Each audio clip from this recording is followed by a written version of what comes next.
Hey guys, what's up? ShaneWolf38 here, and before I start the video, I'd like to make a few quick announcements. One, I'd like to apologize for the lack of uploads in the past month. I've been pretty busy and also kind of lazy.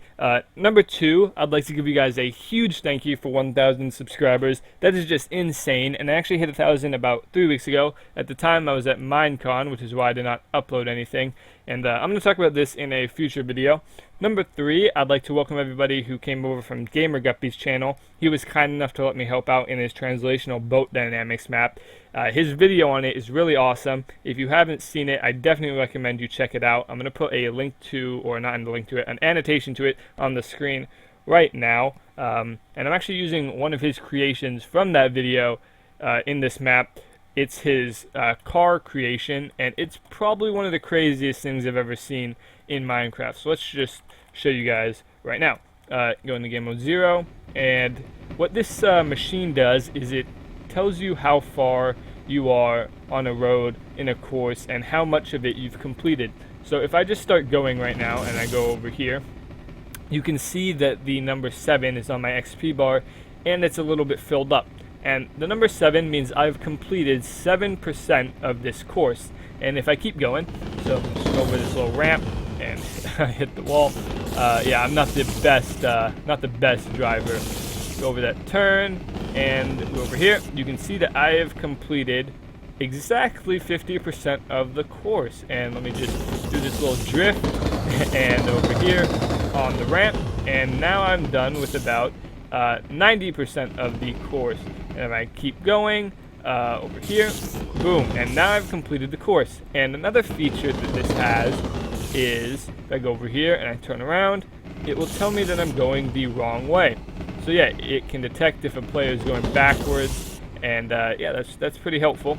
So the main purpose of this would be to detect who's first place in a race, who's second place, who's third place, and then tell the player how far they are and how much left they have to complete to finish the lap, the race, you know, whatever.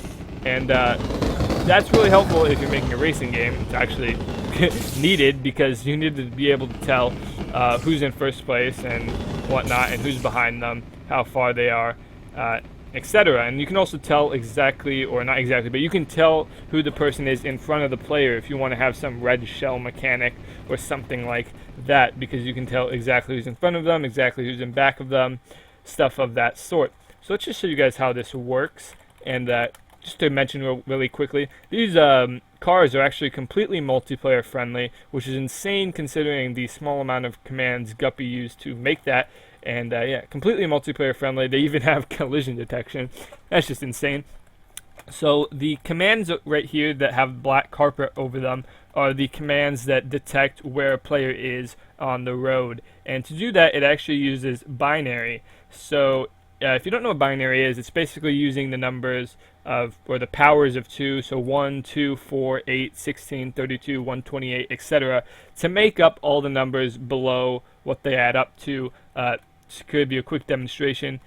So right here is 1, right here is 2, 4, 8, 16. If there's a block, that means the number is present, and if there's no block, that means the number is not present. So 1, 2, 4, 8, 16 adds up to 31, and then right here, there's no numbers down here, but we have the number 32, and back over here, we have all the numbers that are right here, except there's no 1, which means that we have the number 30 right here.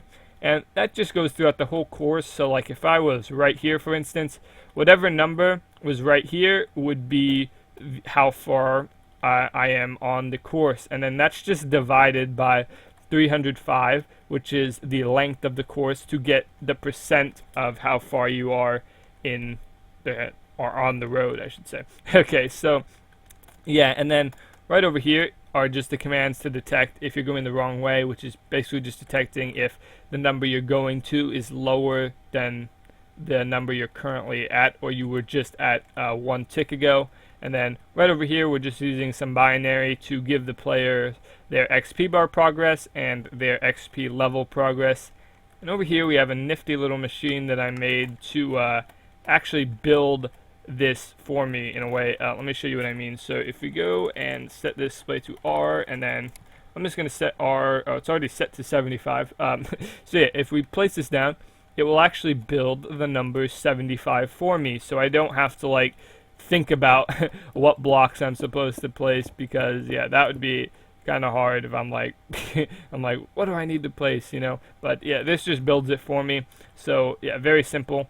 Let me just turn this off and then reset this. Yeah, so the one problem with this, and it's not really a problem, but the one thing is it's kind of time consuming to build the curves, because the curves are not as simple as just building straight. Because if you turn right here, you're going to notice that you're traveling a very short distance, but you're completing this much progress. But over here, you're traveling a longer distance, but you're completing the same amount of progress that you would get if you took the shorter route, which means that you have to account for that and give this a longer distance value, because you're traveling more in a shorter amount of time.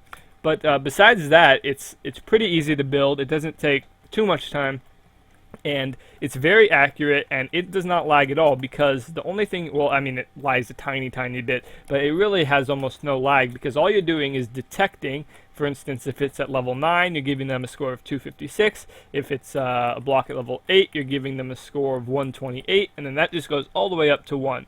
So since you're only using detect, it lags almost, I mean, it doesn't really lag at all. It's only the detect command. And there are a few other ways to detect distance and how far someone is on a course, but they're not really that good. They could be really laggy if you wanted to get into it. And yeah, this one, I can't even speak right now. This one, basically, if you place the car anywhere, it will automatically give them their exact distance in the course, which some of the simpler course tracking cannot do. So yeah, pretty helpful, that it's not laggy at all, very accurate, etc. And yeah, that's about it for the video. There's not really that much more to explain about the machine. There will be a download to this in the description, and before I end the video, I'm going to try to complete the course one more time, because it's very fun to use these cars, even though I'm not the best driver of them in the world. Yeah, I could definitely be better. And let's see. Oh man, this drift. Okay, that was a beautiful drift right there. And these ramps are so fun to use. Ooh, okay, and then there we go. Completed. Ooh, alright. Yeah, so that's about it for the video. There'll be a download to this in the description, and also a link to the video of GamerGuppies if you missed the annotation earlier. And yeah, that's about it. I will see you guys in the future. Peace.